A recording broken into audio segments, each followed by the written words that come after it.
Na sjevernim padinama Kozare, u dolini rijeke Moštanice, smjestila se velika pravoslavna svetinja, manastir Moštanica.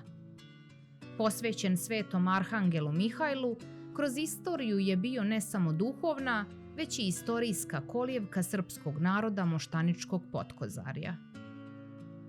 Manastir Moštanica, prema istorijskim podacima, dobio je ime ili po velikom broju moštiju svetitelja koji su nalazili u ovom manastiru ili po velikom broju mostova koji su nalazili na rečici Moštanici koja protiče duž manastira.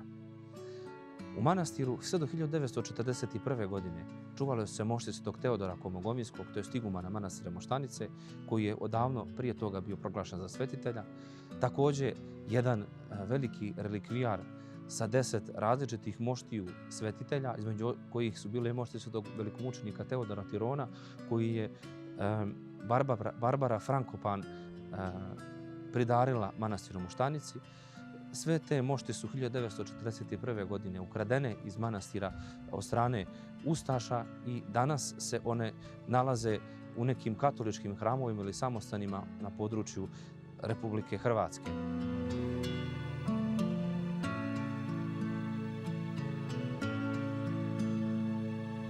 Rijeka Una bila je graničnik ne samo dva carstva, već i dvije civilizacije.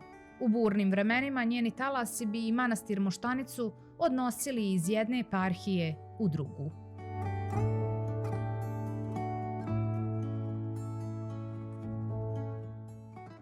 Prilikom svoje dugogodišnje istorije, manastir Moštanica se nalazio na granici između dva velika carstva. Vazdušno 10 km sjeverno od manastira nalazi se i rijeka Una i granica tadašnjeg Austrougarskog i Osmanlijskog carstva. Često puta se ta granica mijenjala prilikom ratovanja, tako da dok bi Turci vladali na ovom području, manastir Moštanica bi pripadao pod jurisdikciju davrobosanskih mitropolita. Kada bi Austrougarska preuzela vlast na ovom području, manastir Moštanica bi se nalazio pod jurisdikcijom zrinopoljskih mitropolita, kako se u to vrijeme nazivala Gornjokarlovačka eparhija ili grad današnji Karlovac. Crkva manastira Moštanice je najveća srednjovjekovna crkva u Bosni i Hercegovini. Građena je od tesanog kamena, a arhitekturom se čvrsto oslanja na tradiciju Moravske škole. Podsjeća na crkvu manastira Novo Hopovo na Fruškoj gori i spada u red najljepših sakralnih građevina srpskog srednjovjekovnog graditeljstva.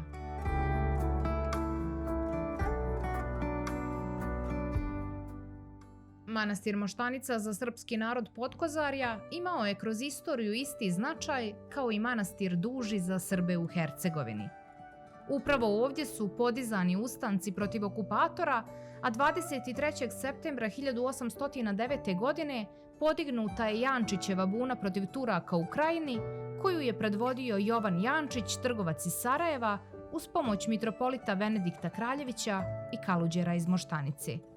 Ubrzo je Jovo Jančić uhvaćen i pogubljen, a otpor ustanika potpuno slomljen. Nakon ugušene bune, manastir su napustili đakona Vakum i iguman Genadije. Istorija ove svetinje isprepletana je i sa manastirom Rmanj. Oko 1638. godine, nakon velikog stradanja oba manastira, austrijski general Vuk Frankopan zapisuje da je u njegov generalitet došlo oko 100 kaluđera iz Rmnja i Moštanice koji se nisu vratili u svoje popaljene manastire, već su otišli u marču i osnovali manastir Lepavinu. Prilikom svog postojanja manastir Moštanica je ukupno 10 puta rušen i 10 puta obnavljan. 8 puta je rušen i uništavan od strane Turaka, 9. put je uništavan od strane ustaša, a 10. put od strane Srba komunista. 8. put kada su ga Turci uništavali, bilo je to vrijeme čuvenog hajduka Petra Popovića Pecije, koji je podigao svoju bunu protiv Turaka i podigao narod u borbu.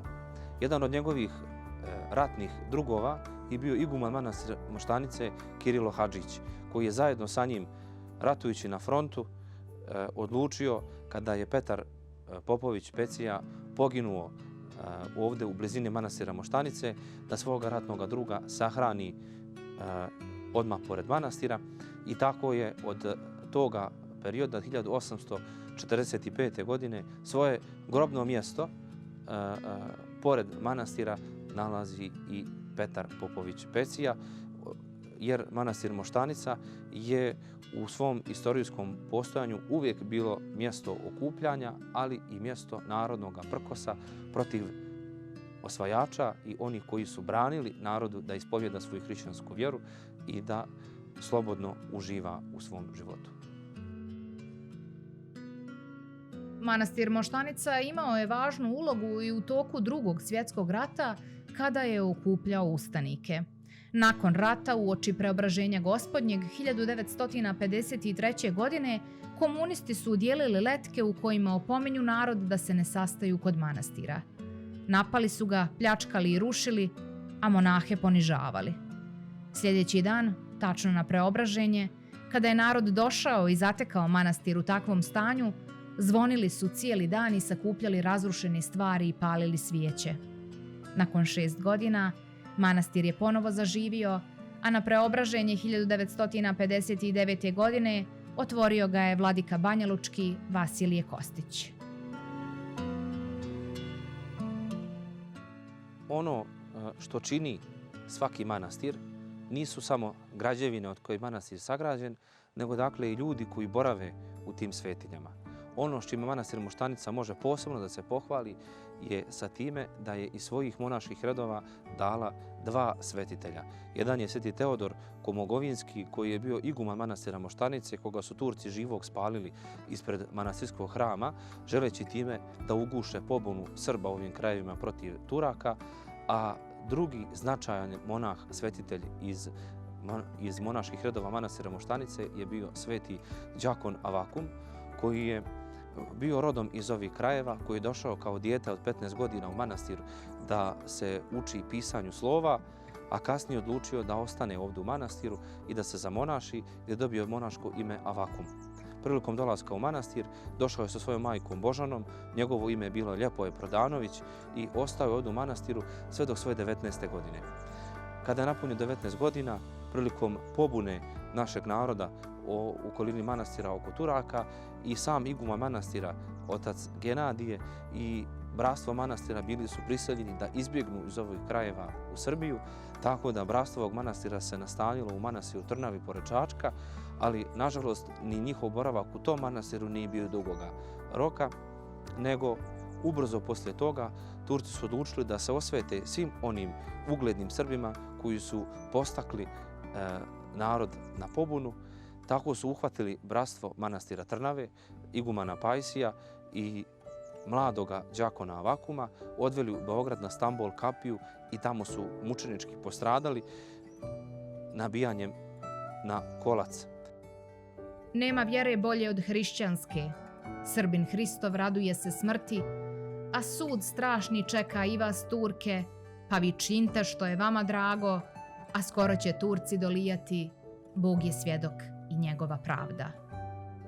Pjevajući ovu pjesmu, Đakon Avakum je odlazio na stratište gdje će biti pogubljen i po ovoj pjesmi ostao je poznat u narodu. Srpska pravoslavna crkva ga je kanonizovala, a proslavlja se 30. decembra kao praznik Đakona Avakuma i igumana Pajsija.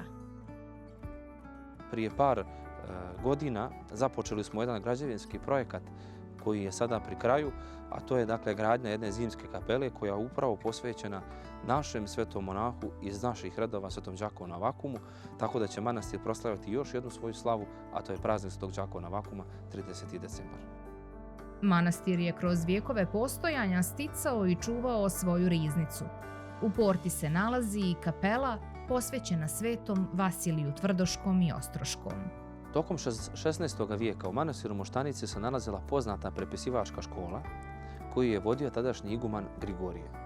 Veliki broj prepisivačkih knjiga iz manastira Moštanice trenutno se nalazi u riznici manastira Hilandara, što nas svjedoči da je manastir Hilandar i Moštanica da su bili usko povezani i da manastir Moštanica je uslužno vršio prepisivanje rukopisnih knjiga za manastir Hilandar.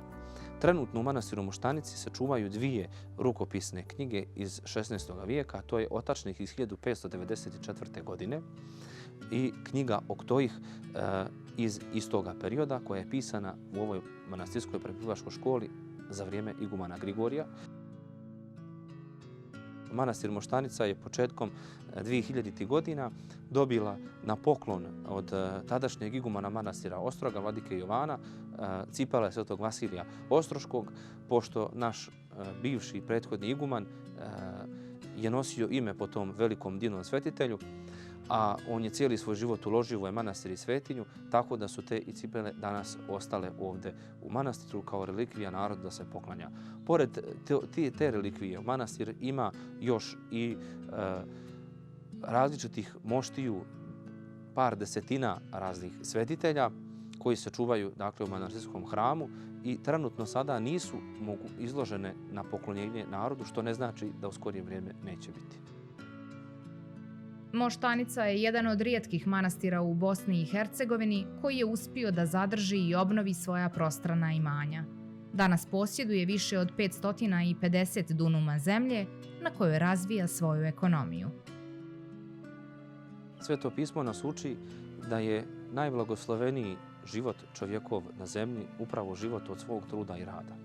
Sveti oci kada su pisali monaške ustave i tipike, propisivali su monasima da provode svoje vrijeme u manastiru 8 sati moleći se, 8 sati radeći i 8 sati odmarajući. Tako da manastir danas funkcioniše tako što se u njemu vrše redovna bogosluženja koje tipik i ustav propisuje za jedan manastir da se vrši, a pored toga manastir posjeduje svoju ekonomiju od koje i živi ponajviše, a to je dakle manastir se bavi stočarstvom, uzgojem stoke, mlijeka, voćarstvom. Manastir ima velike zasade voća, ponajviše šljive za proizvodnju rakije i jedna još posebna grana koju manastir se diči i ponosi, a to je dakle pčelarstvo, gdje manastir posjeduje i poveći broj pčelinjih društava, gdje jedna od naših monahinja ima svoje poslušanje da brine o tim pčelinjim društvima. Život mještana čvrsto je isprepletan sa istorijom manastira Moštanice. Upravo mač arhangela Mihajla bio je ne samo simbolička, već i istinska vodilja srpskom pravoslavnom narodu na ovom prostoru. Ustancima i borbom neprestanom, Srbi sačuvaše svoju kolijevku kroz burne vijekove. Manastir Moštanica ostaće vječni spomenik vjere i duha srpskog naroda u Moštaničkom Potkozarju.